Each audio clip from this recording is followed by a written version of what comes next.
mengenai pengalaman keluarga penyintas COVID-19 bersama nanti ada Bunda Farha Zakia yang merupakan ibu dari 2 anak dan termasuk dari penyintas COVID itu sendiri. Nah, untuk acara ini kita bekerja sama dengan Tiker. Tiker sendiri itu merupakan lembaga filantropi yang bergerak di bidang pendidikan, sosial, dan pemberdayaan masyarakat, termasuk salah satunya ada program Rumah Belajar Yatim, dan sekarang ini Tiker juga sedang berfokus ke arah lingkungan, yaitu dengan adanya Jelantah Bawa Berkah dan bekerja sama dengan Dinas Lingkungan Hidup DKI Jakarta untuk program KSBB Persampahan. Oke, kita lanjut. Untuk peraturan webinar kali ini, sebelum kegiatan dilaksanakan, boleh tadi tuh ibu-ibu bapak sekalian bisa perkenalkan diri di kolom chat dengan nama dan asalnya dari mana, biar kita bisa tektokannya dengan lebih lancar lagi nanti ke depannya. Lalu yang kedua, ketika sesi dimulai, peserta diharapkan dapat mengikutinya dengan baik dan audionya bisa dalam keadaan di-mute. Nanti ada sesi yang ketiga, ada sesi tanya jawab yang akan dilakukan di akhir acara. Nah, bagi yang mau bertanya, silakan tulis pertanyaannya di kolom chat. Jadi nanti akan saya bacakan atau nanti ada sesi kita buka mute audionya. Yang kelima, pertanyaan akan dipilih nanti oleh saya selaku moderator yang nanti akan diajukan kepada narasumber. Nah ini kita awali sesi webinar kali ini dengan mengucapkan Bismillah. Bismillahirrahmanirrahim. Oke, next. Nah, sebelum kita mulai kali ya, kita pemanasan dulu. Boleh teman-teman, ibu bapak sekalian, para ayah bunda, bisa tulis di kolom komen apa sih makna COVID menurut bapak ibu sekalian. Biar nanti kita sekalian sharing nih. Siapa tahu ada insight-insight menarik yang bisa kita dapatkan dari sharing session hari ini juga. Boleh sekalian ditulis di kolom chat ya.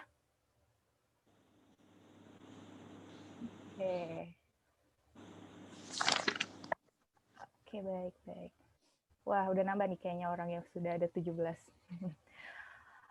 Oke, sembari menunggu apa yang terkait makna COVID menurut Bapak Ibu sekalian, kita langsung saja bertemu dengan pembicara kita hari ini. Ada Bunda Farha Zakia, yang merupakan ibu dari 2 anak yang masih kecil-kecil nih anaknya. Dan sebagai penyintas COVID. Kepada Farha, kami persilahkan. Ya, terima kasih Lutfia sebelumnya atas kesempatannya. Assalamualaikum warahmatullahi wabarakatuh. Waalaikumsalam warahmatullahi wabarakatuh. Waalaikumsalam warahmatullahi wabarakatuh. Selamat pagi semuanya. Sebelumnya saya mau terima kasih kepada Eco Kids yang telah memberikan kesempatannya kepada saya sehingga hari ini saya berkesempatan untuk dapat berbagi cerita bersama para peserta dan tim Eco Kids lainnya. Saya mau terima kasih juga sama peserta yang udah menyempatkan waktunya untuk bisa hadir di acara sharing session Eco Kids ini. Semoga apa yang akan saya sampaikan bisa dipahami dengan baik dan pada akhirnya bisa memberikan manfaat untuk kita semua. Amin. Mungkin di sini saya akan mulai dari awal cerita atau kronologis bagaimana keluarga saya pada akhirnya bisa secara serempak terkena COVID. Semuanya dimulai pada kisaran waktu akhir September ketika ayah saya pergi pada saat itu tujuannya untuk kunjungan tokoh ulama di luar kota di daerah Solo. Itu pergi selama 3 hari 2 malam, pergi melalui perjalanan darat dan ditemani oleh 2 adik saya yang kembar. Jadi 2 adik saya yang kembar itu mereka bergantian menyupir ayah saya melalui perjalanan darat ke Solo pada saat itu. Pada saat itu memang setelah saya konfirmasi protokol kesehatannya memang tidak terlalu dijaga ternyata selama mereka pergi ke Solo. Mereka pakai masker tapi lebih sering lepas pasang atau bahkan lebih sering nggak pakainya gitu. Terus setelah perjalanan itu mereka kembali ke Jakarta itu siang hari. tapi tidak langsung ke rumah. Jadi ada acara lagi waktu itu ayah saya akhirnya dirapel. Kita tahu sendiri ya acara pergi perjalanan darat keluar kota Solo itu iya adalah perjalanan yang melelahkan gitu. Nah setelah itu mereka nggak langsung istirahat, ada acara lagi acaranya ayah saya yang berlangsung terus sampai malam. Dan untuk kedua adik kembar saya, mereka pada saat itu langsung istirahat, yang ada acara hanya ayah saya aja. Tapi esok harinya mereka itu pergi lagi keluar kota ke Bandung. Nah sebenarnya pada saat mereka memutuskan untuk pergi ke Bandung, ibu saya udah ngelarang gitu. Karena ya melihat keadaan lagi pandemi dan mereka keadaannya juga lagi lelah gitu, sebaiknya mereka istirahat. Tapi ya mereka dengan urusannya akhirnya pergi juga gitu. Ayah saya ketika sudah pulang malam hari setelah acara yang dirapel setelah dari Solo itu, pulang dalam keadaan lelah malam hari dan memang tidak mandi. Pulangnya itu nggak mandi, pulangnya langsung tidur gitu ya, karena ibarat bahasa kita adalah tepar gitu ya. Langsung tidur, nggak mandi. Nah sejak dari itu besok paginya langsung gak enak badan. Besok paginya langsung gak enak badan, dan udah dari situ di rumah aja nggak kemana-mana. Karena makin hari makin buruk kondisinya gitu. Semuanya di situ nggak ada yang kepikiran kalau misalkan itu adalah COVID, karena itu hitungannya COVID tuh belum semarak sekarang ya. Maksudnya sekarang tuh angka pertumbuhannya pesat banget gitu. Saat itu tuh belum sampai kayak sekarang banget gitu. Terus akhirnya dirawat aja sama ibu saya di rumah sampai sekitar 5 hari setelah dari pertama ayah saya nggak enak badan, ibu saya nunjukin gejala juga gitu, batuk-batuk. Di situ tuh ayah saya posisinya sudah 5 hari demam. 5 hari demam, saya sempat pernah ketemu walaupun nggak interaksi banyak karena emang ayah saya sakit ya, jadi saya juga ada urus anak-anak gitu ya, jadi nggak intens banget komunikasinya. Saya itu memang bener-bener lemes, nggak bisa bangun, bahkan melek pun susah gitu kayaknya. Jadi saya cuma itu di tempat tidur terus antara berdaya dan enggak gitu, ibaratnya saya cuma berpikir, oh yaudah ayah lagi sakit butuh istirahat gitu. Nggak sempet lah dan nggak mau berpikiran bahwa itu adalah COVID gitu. Nah setelah saat itu kita semua nggak ada yang curiga kalau itu adalah COVID. Ayah tetap dirawat di rumah melalui pengobatan biasa, ibu juga, tapi ibu itu nggak separah ayah. Sampai saya lupa ya, sekitar mungkin udah hari ke-8 di rumah, itu ayah saya tuh akhirnya beli oximeter. Sempat konsul online ke dokter untuk beli oximeter, itu saturasi oksigen ayah saya itu sudah sempat sampai 88.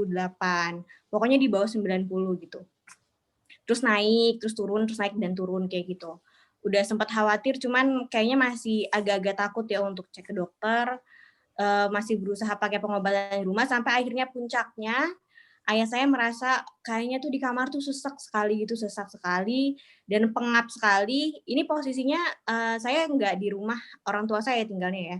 Jadi di rumah orang tua saya itu hanya ada adik saya 3 orang yang belum nikah dan ada kakak saya bersama istrinya. Jadi hanya mereka yang ada di rumah. Sisanya pisah rumah semua gitu. Saya jauh rumahnya di daerah Tangerang.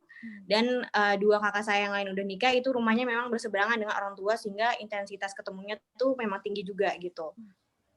Jadi puncaknya adalah ketika orang tua saya pada akhirnya ngerasa di kamar sesak, mereka akhirnya pindah tempat tidur sampai ke ruang tamu gitu. Ruang tamu yang mereka rasa kayaknya lebih lega, lebih lowong, lebih banyak jendela.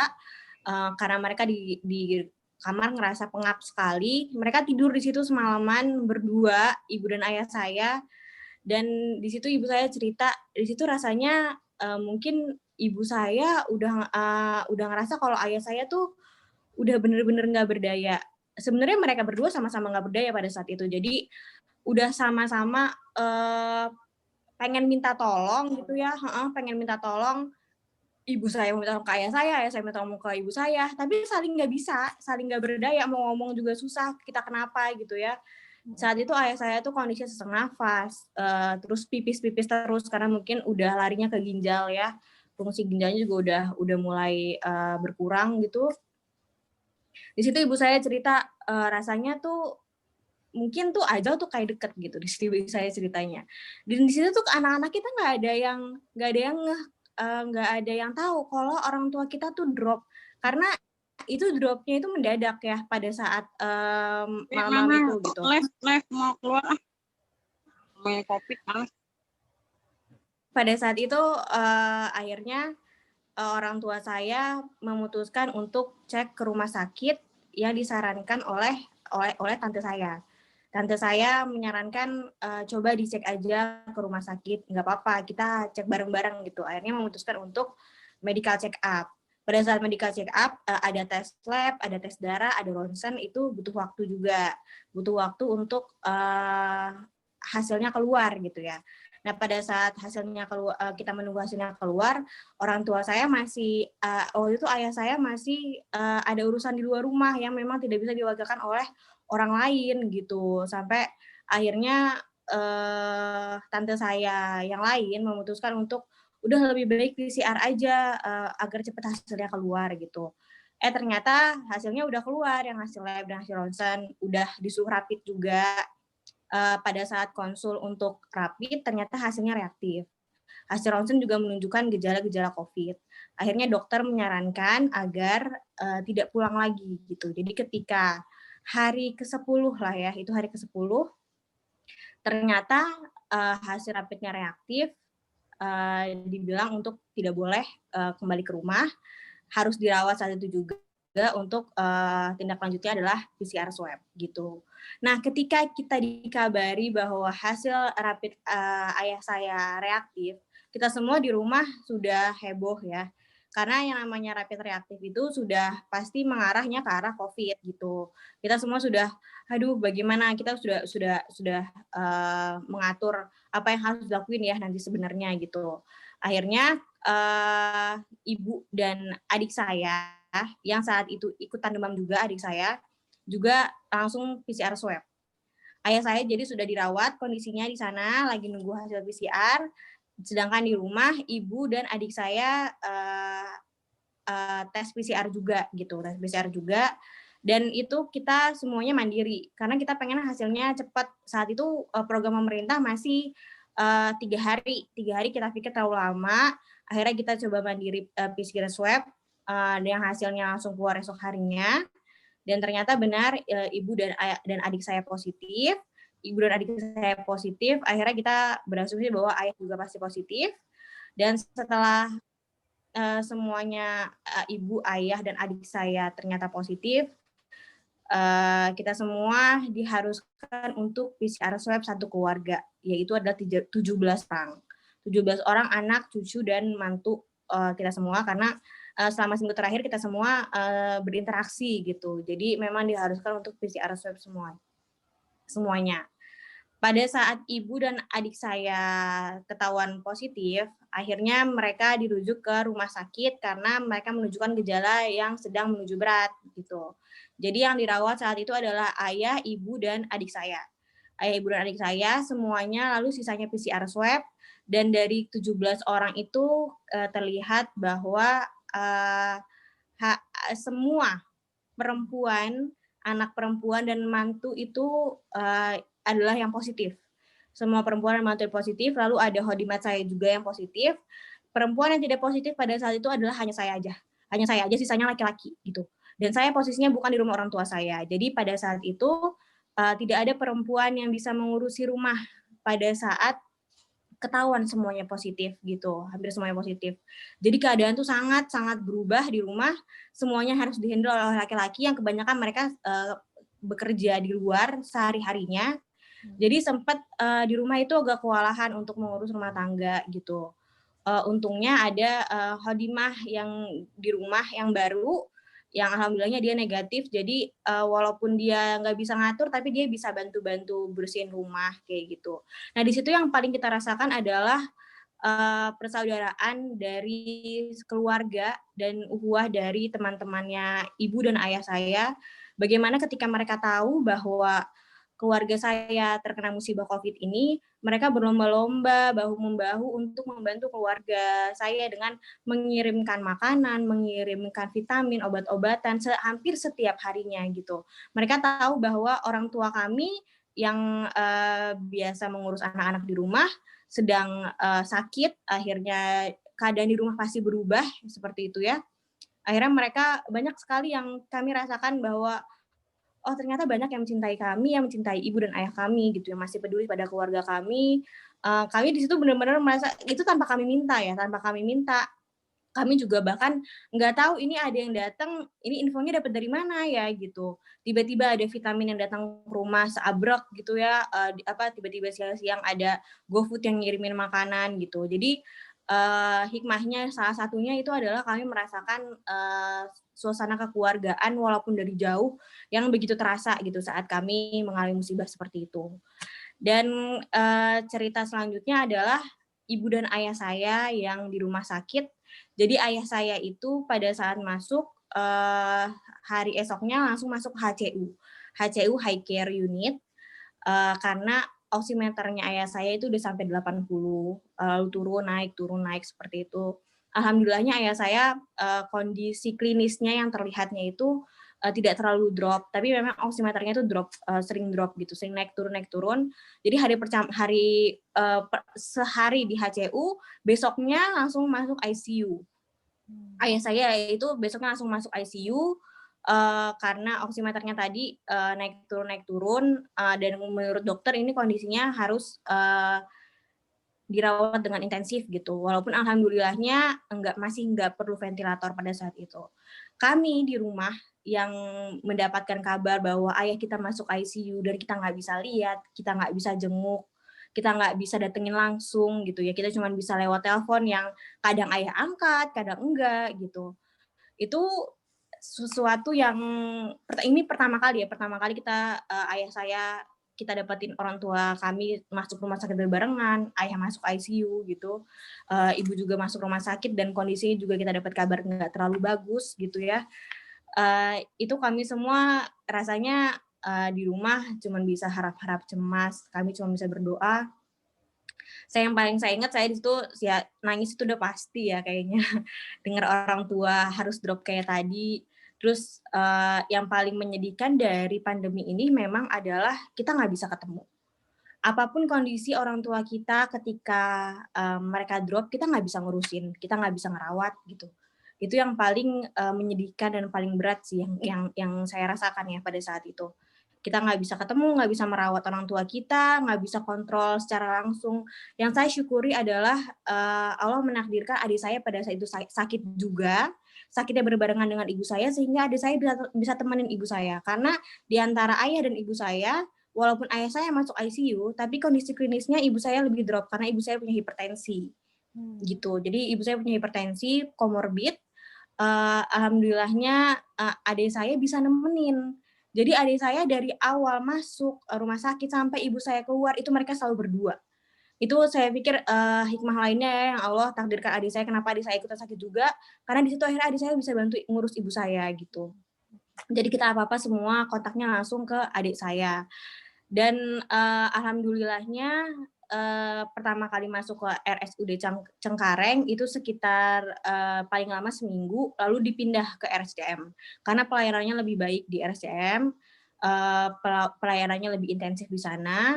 Akhirnya sempat pindah ke sana dengan bantuan saudara, karena satu hal tanpa menyudutkan pihak manapun, karena kita tahu pandemi ini semakin lama semakin tinggi tingkat penderitanya, jadi rumah sakit itu memang penuh. Rumah sakit itu memang penuh dan tenaga kesehatan itu memang kewalahan gitu. Jadi kita nggak bisa berharap mereka fokus sama kita seberapa sakit pun kita, karena banyak orang juga yang drop, banyak orang juga di sisi lain yang parah sakitnya gitu. Dan alhamdulillahnya karena saudara saya punya kenalan di rumah sakit RSCM, jadi masih bisa minta tolong ya. Kita minta tolong agar orang tua kita lebih diperhatikan gitu. Ketika ada keluhan, orang tua nyampeinnya justru ke rumah, terus dari rumah baru nyampeinnya ke pihak sana gitu, agar lebih diperhatikan, baru hari-hari ke depannya jadinya orang tua kita lebih intens diperhatikan gitu. Karena memang kondisinya ya kenyataan di lapangannya seperti itu gitu. Jadi ya sebisa mungkin kita jangan sampai sakit ya. Karena susah sekali prosedur di rumah sakitnya itu untuk bisa ideal seperti itu. Dan puncak yang menurut saya paling berat adalah ketika ibu saya pada akhirnya di situ saat itu kami hampir berpikir bahwa kami nggak akan ketemu lagi sama ibu. Itu adalah hari di saat ibu saya kejang. Ibu saya awalnya itu sempat naik terus kondisinya stabil terus naik kondisinya.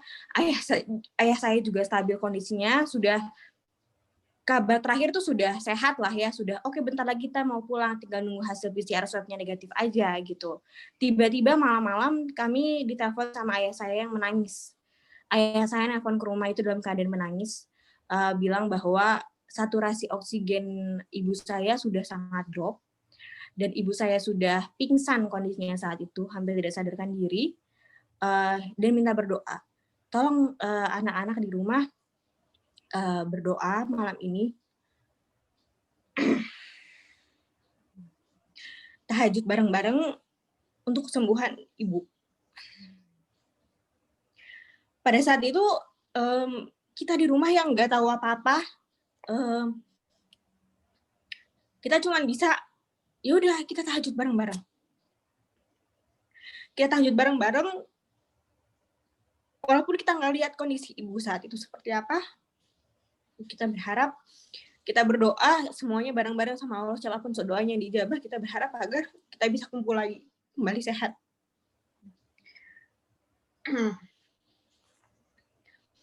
Akhirnya pada saat itu kita terus update kondisi sama adik saya yang waktu itu kebetulan ngerawat ibu saya.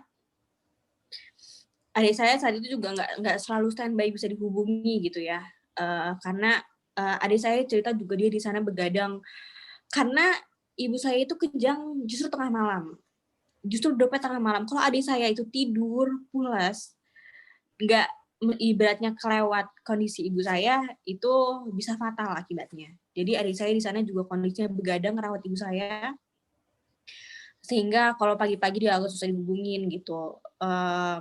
Itu bagi saya sebenarnya sebuah privilege ya, adik saya bisa ada di sana ngelawat ibu saya langsung, apapun yang terjadi dia ada di samping ibu saya gitu, sedangkan anak-anak yang lain nggak bisa gitu. Dan alhamdulillah ibu saya itu kejang sekitar 2 hari serangannya 4 kali.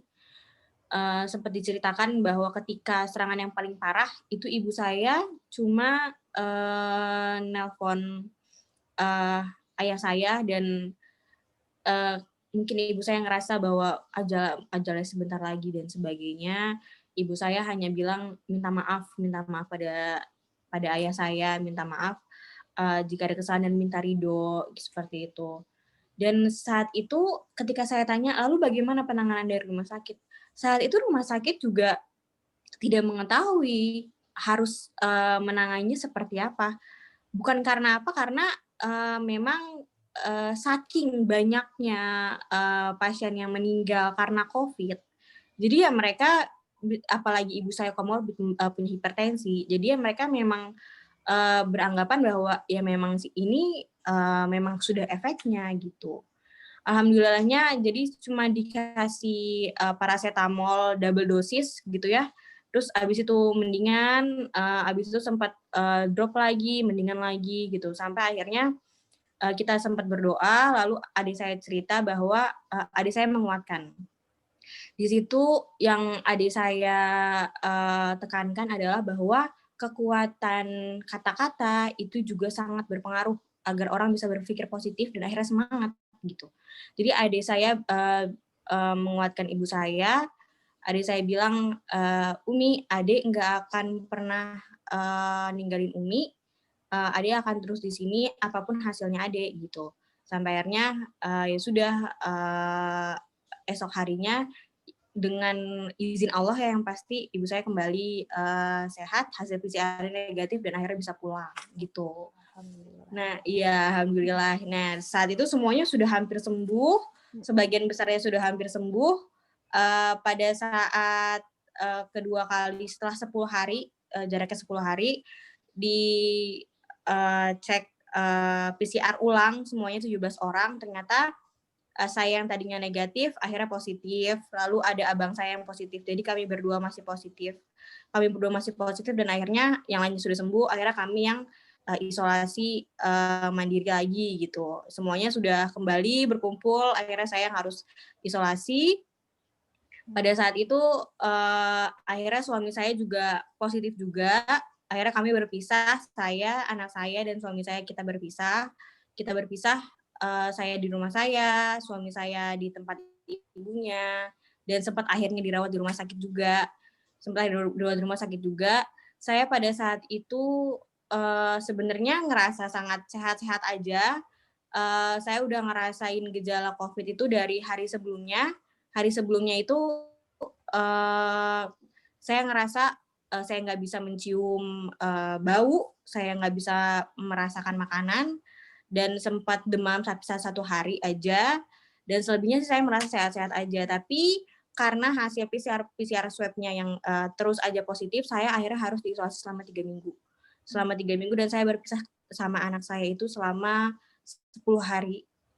Namun ketika akhirnya hasil PCR swab saya kembali positif, saya berlanjut pisah sama anak saya itu selama 3 minggu. Hal yang paling berubah adalah saya nggak bisa ngontrol langsung anak saya gimana, dan itu rasanya sangat-sangat berat gitu ya. Gimana ibu kangen sama anaknya tapi nggak bisa ketemu gitu. Sehingga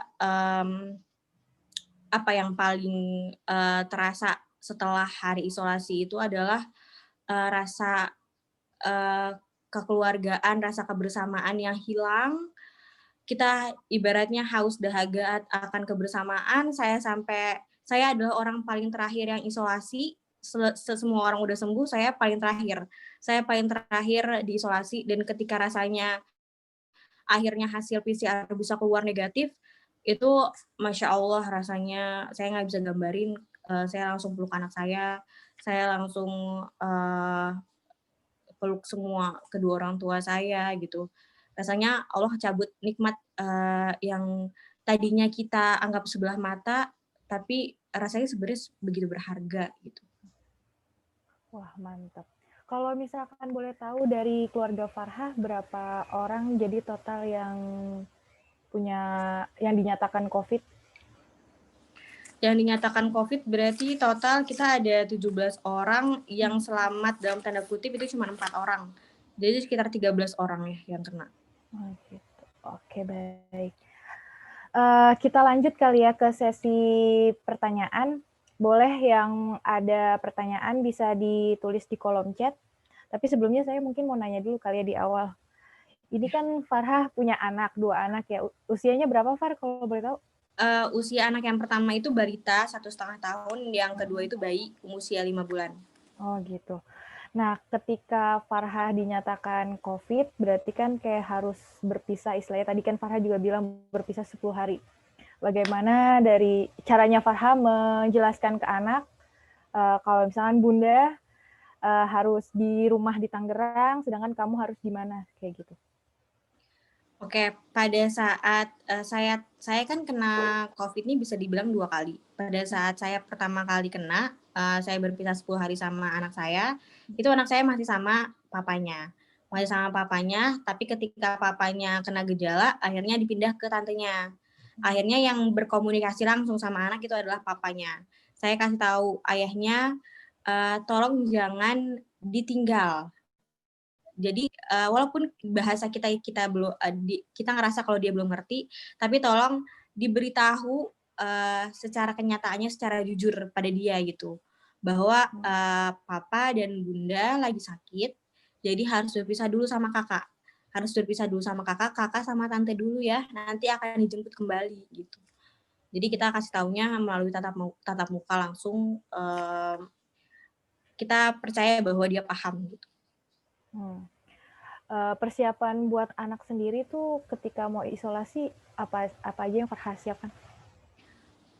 Pada saat aku yang mau isolasi. Iya. Pada saat aku mau isolasi itu persiapan anak, karena anak kita titipkan ke tante, saya persiapkannya, saya komunikasikan ke tante apa aja kebutuhan anak sehari-hari, termasuk makan yang dia paling suka, lalu vitamin saya kasih. Saat itu saya bekali vitamin anak saya itu ada vitamin zat besi, vitamin untuk imunnya, lalu ada prebiotik untuk pencernaannya, lalu saya bekali untuk setiap hari dikasih telur rebus dan berjemur setiap hari. Itu yang paling basic. Yang paling basic saya pesankan kepada tante saya perawatannya gitu. Selebihnya dia minum susu, jam tidurnya, jam makannya, saya kasih tahu pada umumnya aja. Oh gitu. Untuk yang adiknya yang balita ya, Ya, itu berarti adiknya isolasi. yang bayi 5 bulan. Adiknya yang 5 bulan itu berarti bareng Farha untuk isolasi. Kalau itu penanganan buat bayinya gimana, Farha? Saat itu bayi masih usianya 2 bulan ya. Banyak sekali pro kontra sebenarnya pada saat saya terinfeksi dan akhirnya saya memilih untuk tetap menyusui langsung. Dari keluarga, dari bahkan pihak tenaga kesehatan menyarankan pada saat itu untuk dipisah aja gitu. Untuk disapih, bahkan ada yang menyarankan untuk disapih. Tapi yang saya percayai bahwa feeling ibu itu yang paling benar ya gitu. Jadi saya percaya bayi saya saat itu masih 2 bulan. Saya masih tahu bagaimana dia rewelnya masih sering sekali gitu, dan hanya saya yang bisa nanganin pada saat itu. Bayi itu masih terlalu kecil ya gitu.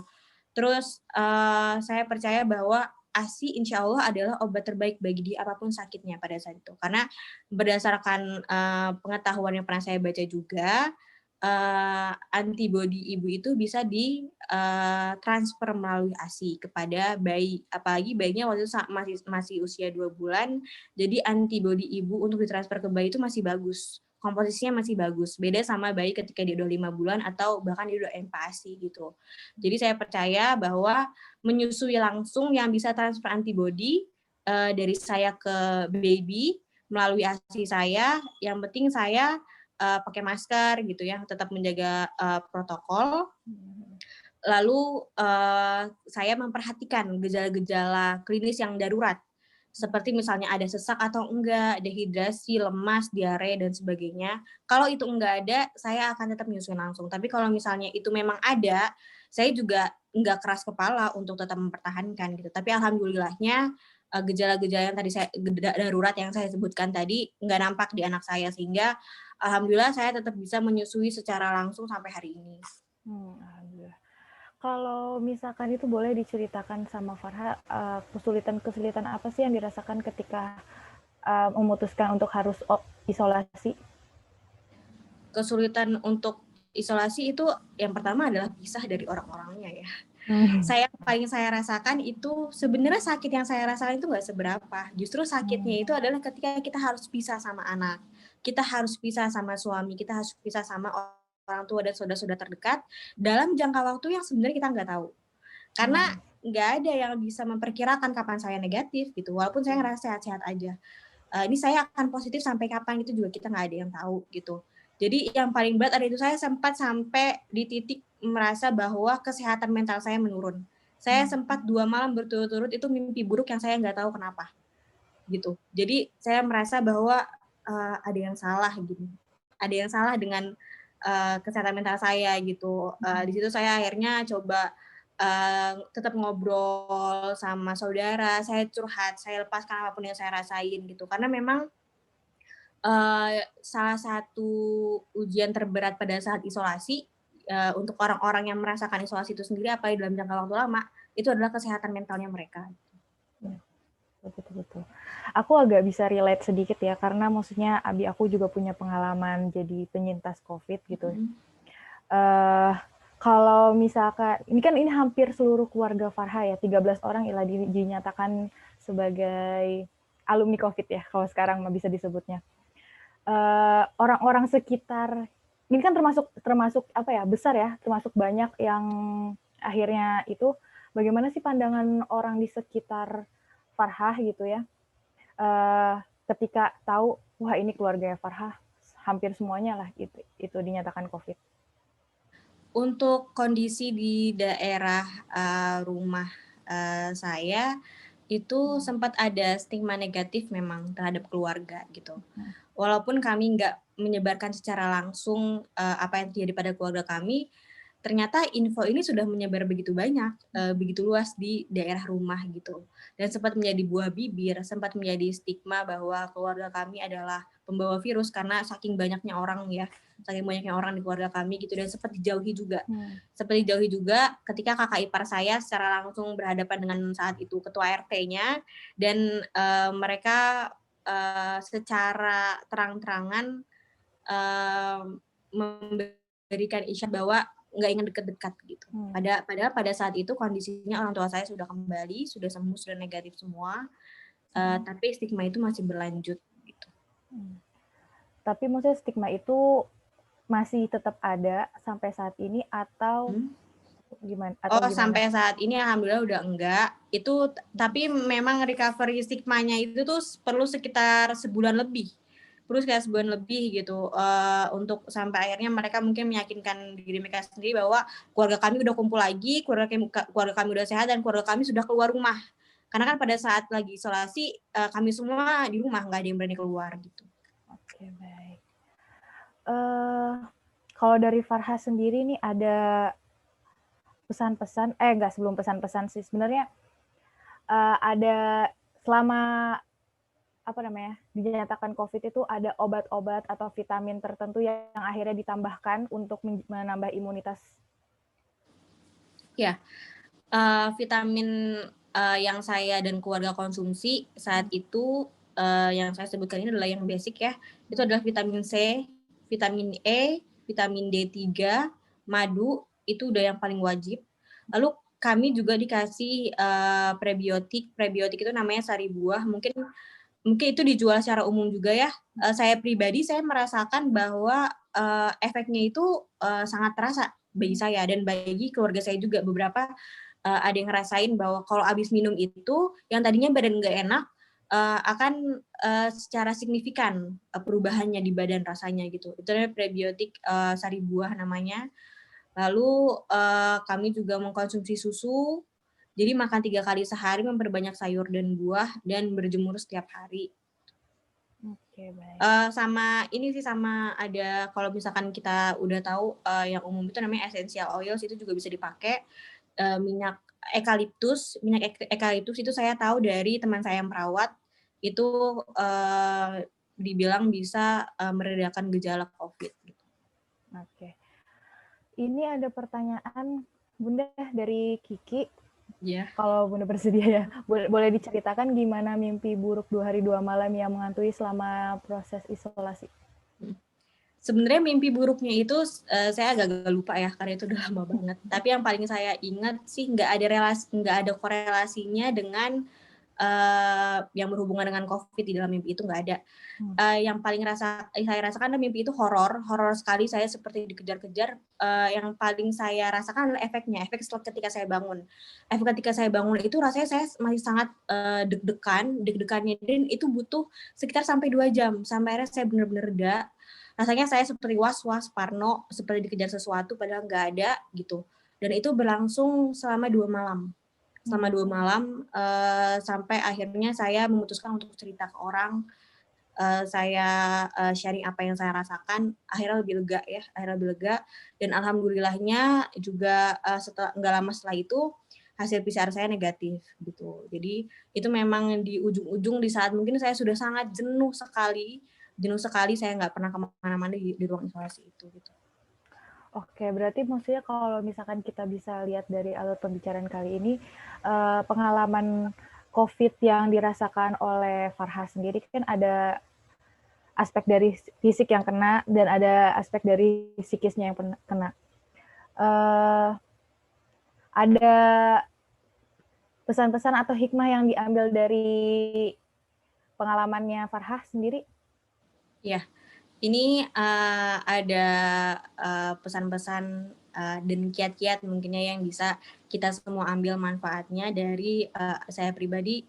yang saya rasakan. Yang pertama dari aspek psikologis. Aspek psikologis itu yang pertama mempercayai adanya virus corona ini sebagai takdir Allah gitu. Takdir Allah, karena virus ini nggak akan kena ke kita, nggak akan kena ke siapapun yang menderita tanpa izin Allah gitu. Pada akhirnya semuanya dengan izin Allah. Karena saya, saudara-saudara saya, suami istri, itu kebanyakan yang kena istrinya aja. Mereka berhari-hari tidur bareng, tapi suaminya nggak kena gitu. Itu kan nggak bisa kita cerna dengan logika ya sebenarnya, dengan segala ilmu yang ada, katanya dia bisa berjarak sekian meter bisa kena gitu, tapi kenyataannya hal itu nggak terjadi. Itu ya balik lagi qadarullah gitu, qadarullah bahwa ini adalah takdir Allah juga. Lalu yang kedua, tidak menyalahkan siapapun atas apapun yang terjadi. Ini sebenarnya kembali lagi ke takdir. Jadi menerima apapun yang Allah kasih ke kita gitu, bahwa ini adalah takdir, salah satu takdir bagi kita, dengan tidak menyalahkan siapapun. Di sini juga akhirnya akan terlihat gitu sikap kita sebagai seorang yang beriman, ketika kita ditimpa musibah, ketika kita ditimpa ujian, bagaimana kita menyikapinya gitu, untuk tidak menyalahkan siapa-siapa dan untuk tidak menyalahkan keadaan. Lalu yang ketiga, senantiasa sabar dan berzikir, karena sakit COVID ini perlu sekali kita dalam keadaan tetap tenang, tetap jernih, tidak parno, tetap berpikir positif, karena itu sangat-sangat mempengaruhi imun. Dan seperti yang Allah bilang, hanya dengan mengingat Allah hati kita akan menjadi tenang, maka senantiasa kita harus lebih banyak berzikir gitu, memaksakan diri untuk lebih banyak berzikir. Yang keempat ya, untuk berpikir positif sebagaimana Allah, jadikan penyakit sebagai penggugur dosa bagi yang sabar. Ya, jadi saya sempat awal-awal tuh sempat drop waktu pertama kali kena gitu ya. Karena ya walau bagaimanapun kata positif, ketika kita melihat bahwa wah kita positif COVID, itu pasti akan mempengaruhi psikologis gitu. Dan kita harus tetap bisa berpikir positif karena imunitas kita bergantung dari apa yang kita pikirkan juga gitu. Karena saya benar-benar merasakan ketika akhirnya saya drop, saya banyak berpikir negatif, saya banyak nangis, saya banyak mikir yang aneh-aneh, itu kalau diri saya esok hari saya akan langsung drop lebih parah dari yang sebelumnya gitu. Jadi harus dihibur juga untuk orang-orang yang penyintas ini. Selanjutnya, yang mempercayai setiap ujian ada kalanya akan selesai, itu salah satu bagian dari berpikir positif yang tadi. Mempercayai di samping kesulitan akan selalu ada kemudahan yang Allah berikan. Itu salah satu kekuatan yang bisa kita pegang, agar kita tetap bisa berpikir hal yang baik. Jadikan Allah satu-satunya tempat bergantung dan minta pertolongan. Karena pada saat kita diisolasi, tidak akan ada yang mau menemui kita, dan kita juga tidak bisa keluar menemui orang lain gitu. Jadi pada saat itu, apapun yang kita rasakan, kita jenuh, kita kesulitan, kita nggak bisa ngapa-ngapain, itu kita nggak bisa minta tolong sama siapa-siapa, kecuali sama Allah aja gitu.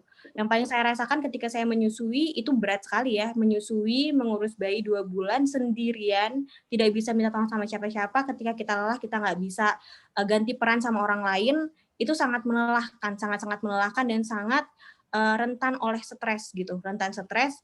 Dan kalau misalnya kita nggak berusaha memaksakan diri, berharap, meminta sama Allah, ya itu mungkin akibatnya bisa fatal juga gitu. Jadi memang di situ kita harus selalu mengecamkan bahwa hanya Allah tempat kita satu-satunya untuk meminta tolong pada akhirnya gitu. Untuk aspek non psikologis, yang pertama, menjaga protokol kesehatan dimanapun berada, yang pemerintah juga udah singkat ya namanya 3M, itu penting sekali sekalipun pada akhirnya kita harus berkerumun, yang paling minimal sama sekali adalah cuci tangan dan masker jangan pernah dilepas gitu. Yang kedua, mengkonsumsi vitamin peningkat imun setiap harinya, herbal atau non-herbal. Sampai hari ini saya tidak pernah lepas vitamin C, ayah saya juga nggak pernah lepas vitamin C, dan ada herbal vitamin yang saya sebut namanya propolis, itu saya nggak pernah lepas, karena setiap orang punya vitamin yang cocok bagi dirinya sendiri, berbeda-beda ya. Jadi ketika udah nemu yang cocok, ini yang paling ngaruh sama tubuh saya, sebisa mungkin konsumsi terus selama pandemi ini masih berlangsung, seperti itu. tetap berkomunikasi jarak jauh atau virtual dengan orang lain secara rutin. Ini untuk menjaga kesehatan mental kita ya, karena manusia itu makhluk sosial pada dasarnya gitu. Kita perlu berinteraksi, kita perlu saling komunikasi, kita perlu saling berkabar. Kalau nggak bisa bertemu rutin, usahakan terus selalu ada grup WA mungkin, ada video call, ada saling tanya kabar sama teman gitu. Atau sama keluarga sendiri kita bikin aktivitas untuk saling berinteraksi karena kesehatan mental juga sama pentingnya dengan kesehatan fisik. Selanjutnya, tanyakan kabar orang-orang yang terinfeksi di sekitar kita, kirim bantuan dengan memenuhi kebutuhannya. Yang paling saya rasakan pada saat saya terkena COVID, itu saya secara tidak langsung jadi dalam tanda kutip menghitung orang-orang yang memang segitu care-nya sampai ngirimin bantuan, sampai nanyain kabar setiap hari, karena itu benar-benar dibutuhin. Itu sangat-sangat dibutuhkan oleh orang-orang penyintas COVID yang saat itu sedang isolasi.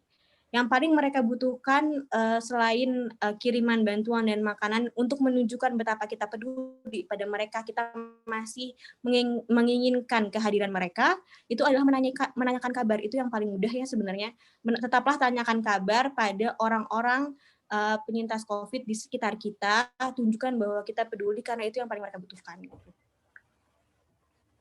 Mencari informasi prosedur perawatan COVID di instansi kesehatan terdekat. Ya ini belajar dari suami saya ya, karena pada saat itu suami saya pada saat terinfeksi, saudara dan saya yang lainnya itu nggak bisa bantu karena memang kami masih masa recovery semua, akhirnya harus isolasi. Akhirnya dia harus cari sendiri prosedur kesehatan, bagaimana caranya agar dia bisa dirawat gitu. Jadi sebenarnya bisa kita dijemput oleh ambulan ke rumah. Kalau misalkan kita request supaya ambulannya nggak bunyi agar tidak mengundang perhatian, itu juga bisa. Janjian di satu tempat, akhirnya dijemput dan untuk langsung ke rumah sakit, itu prosedurnya kita lewat ke puskesmas. Jadi memang setiap daerah mungkin punya prosedurnya masing-masing, harus diketahui dari sekarang gitu untuk siap-siap dan berjaga-jaga nomor-nomor penting yang juga bisa segera dihubungin seperti itu. Menjaga pola makan dengan memperbanyak sayur dan buah.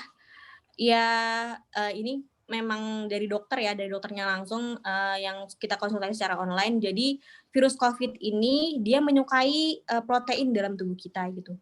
Jadi kalau banyak protein dalam tubuh, ada kemungkinan kondisi kita akan lama untuk recovery gitu.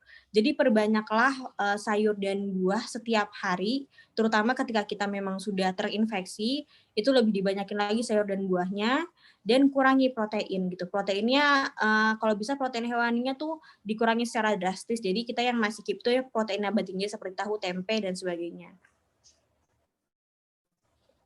Menghindari kelelahan dan istirahat yang cukup karena lelah itu celah banget ya untuk virus masuk. Ketika kita lelah, imun kita itu sangat-sangat drop.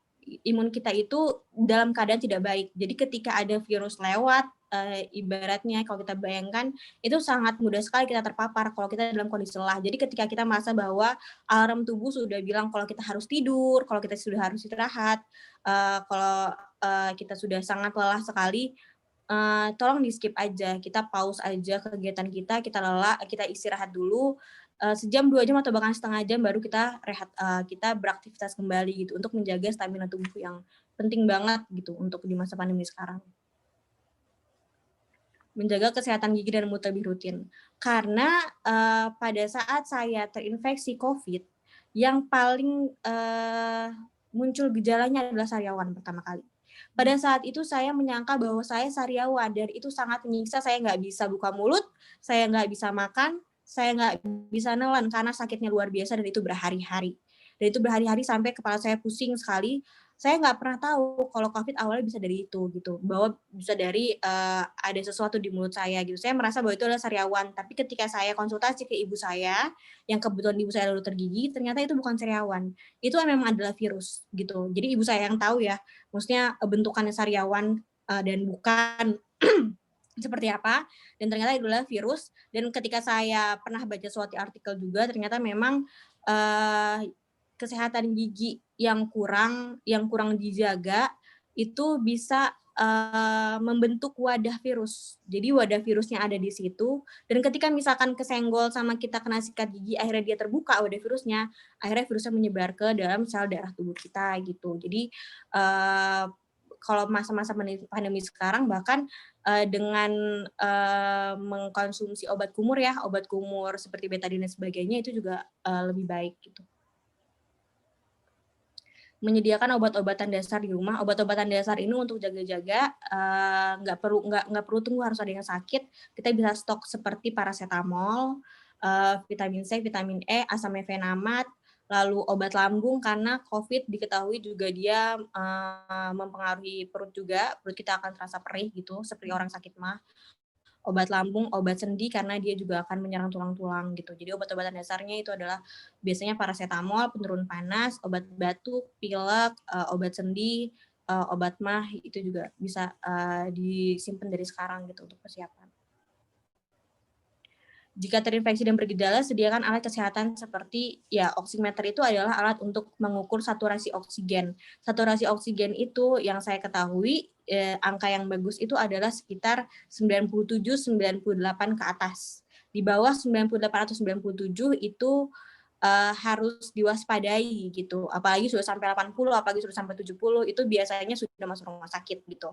Jadi kebanyakan orang-orang yang dia sebenarnya OTG tapi ternyata oximeter yang menunjukkan bahwa saturasi oksigennya tidak bagus, itu juga perlu diwaspadai. Jadi oximeter itu penting ketika sudah ada yang sakit ya sebenarnya gitu. Tapi kalau misalkan mau disiapkan dari sekarang juga nggak apa-apa. Termometer untuk kontrol suhu tubuh kita karena biasanya salah satu yang paling umum adalah demam, itu sakit COVID, dan tensimeter untuk mengukur tensi biasanya ini untuk lansia gitu. Bersikap sewajarnya pada orang yang terinfeksi. Nah, itu tadi ya musababnya adalah dari sikap tetangga, orang-orang di sekitar rumah yang menjadikan stigma. Kita harus paham, jadi itu tidak mudah. Mereka butuh support apalagi dalam hal psikologis. Jadi kalau kita bersikap berlebihan dengan misalnya menjauhi, memusuhi, memberikan stigma-stigma yang negatif, itu justru hanyalah support, saling dukung dan saling bantu itu lebih baik. Pada yang terakhir adalah berdoa dan beribadah dengan sebaik-baiknya karena pada akhirnya kita harus percaya bahwa ada semua takdir Allah dan hanya Allah yang bisa mengangkat, menyembuhkan ataupun takdir-takdir lainnya yang kita harap baik. Kita menguatkan fisik kita itu yang pasti juga dengan beribadah. Oke, Ya, mantap sekali ya. Saya. Wah, pesannya panjang banget. Ini ada 2 pertanyaan penutup kali ya, Far ya. Setelah itu nanti kita benar-benar tutup agenda hari ini. Ini dari Mbak Kiki. Sempat konsumsi Kustul Hindi nggak? Terus keluarga setelah sembuh apa donor lebih kayak donor plasma darah kali ya yang sering muncul di TV? Kustul Hindi itu sempat dikonsumsi ketika hari kedua saya isolasi pertama kali. Jadi saat itu keluarga saya cari informasi tentang Kustul Hindi saat Kustul Hindi belum seramai sekarang gitu. Jadi masih sulit sekali waktu itu, masih sulit. Adik saya dapat channel untuk bisa dikirimi Kustul Hindi dan akhirnya dapat, harganya waktu itu masih sangat mahal banget gitu, dan alhamdulillah kita dapat, sempat konsumsi. Ibu saya juga masih konsumsi terus setelah pulang dari rumah sakit selama sekitar sebulan kalau nggak salah, dan kami juga masih ada stoknya di rumah sampai hari ini. Oke, baik. Yang terkait donor plasma gimana, Far? Oh iya, yang donor plasma karena pada saat kejadian COVID di keluarga saya, kayaknya donor plasma konvalesen itu belum se-booming sekarang. Jadi baru ramainya itu kayaknya memang akhir-akhir atau sebulan terakhir ini ya.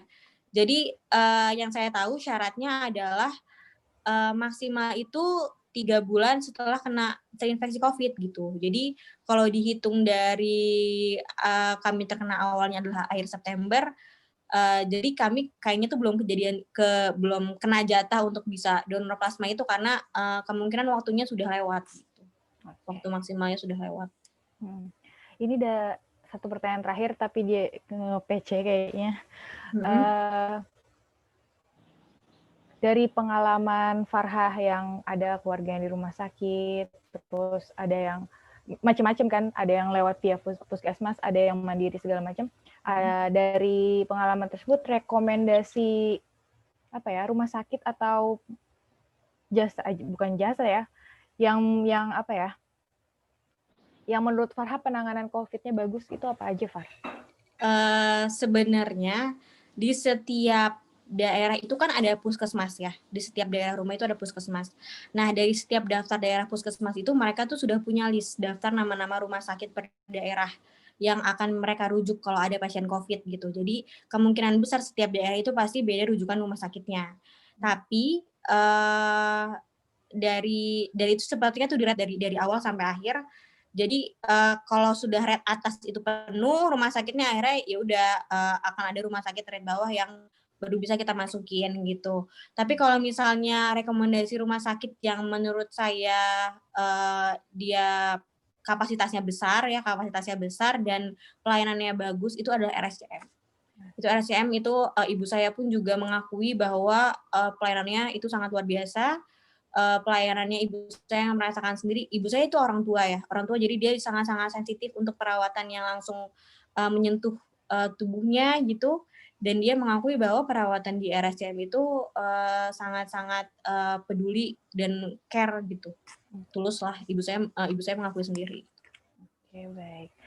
Mungkin itu jadi pertanyaan penutup untuk pertemuan sharing session hari ini. Kalau dari Farhah sendiri ada kata-kata yang mau disampaikan sebelum kita nanti akhiri? Sebenarnya tadi pesan-pesannya udah banyak banget ya.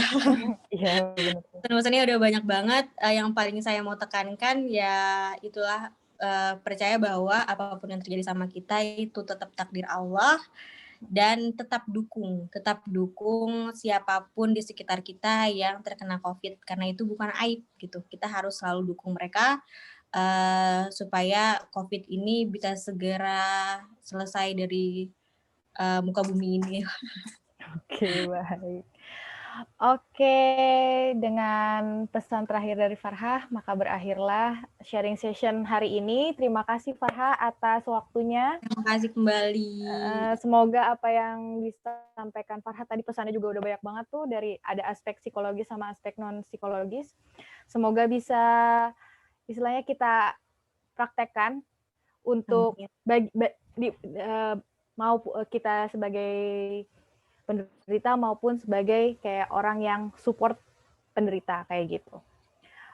Untuk sebelum diakhiri boleh kita ada sesi foto buat semuanya, boleh dinyalakan videonya. Buat yang hadir, wah lumayan ya, hari ini ada 23 orang. Boleh dinyalakan.